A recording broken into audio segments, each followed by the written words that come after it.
Hello everyone, 3rd জুনে ছিল আমার বার্থডে। সকালবেলা ঘুম থেকে উঠে সবার প্রথমে স্নান করে চলে গেছিলাম পুজো দিতে, আর তারপর চলে গেছিলাম রেডি হতে, কারণ আজকে যেতে হবে বাইরে। বাবার সাথে বেরিয়ে পড়ি মন্দিরে যাওয়ার জন্য। আর সবার প্রথমে চলে গেছিলাম ফুল কিনতে, সেখান থেকে ফুলের মালা কিনে নিয়ে চলে যাই, তারপরে মিষ্টির দোকানে, আর তারপর চলে আসি সাই বাবার মন্দির। আর আজকে সকাল থেকে আমি অনেক গিফট পেয়েছি, আর এই গিফটটা আমি খুব তাড়াতাড়ি খুলছিলাম, কারণ আমার গিফট খুলতে অনেক ভালো লাগে। আর এখানে সবাই অনেক কাজ করছিল, কিন্তু এরই মাঝে আমি পড়ে যাই, আর পড়ে গিয়ে আমার অবস্থা একটু খারাপই হয়ে গেছিল, যার জন্য আমি কোনো ভিডিও আর বানাইনি। এই ভিডিওটা কিছুই করা হয়নি, শুধু আমার বুনু একটা ফটো তুলে রেখেছিল যে দুপুরবেলা আমি কি খেয়েছিলাম। আর এর মধ্যে আমি বেশিরভাগ কিছু খেতেই পারিনি, জাস্ট অল্প ডাল দিয়ে ভাতটা খেয়েছিলাম। আর তারপরে সন্ধ্যাবেলা বুনু বান্ধবী সবাই চলে আসে, ওখানে সবাই ডেকোরেশন করছিল, আমি সন্ধ্যা আরতি দিয়ে চলে গেছিলাম আবার রেডি হয়ে ওখানে।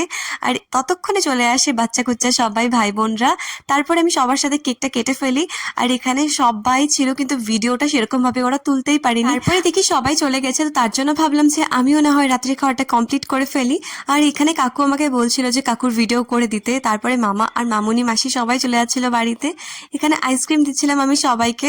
তারপরে কিছু গিফট তোমাদের সাথে দেখিয়ে দিলাম, আর আরো গিফট পেয়েছি, সেগুলো আমি পরে দেখাবো যদি তোমরা চাও তো।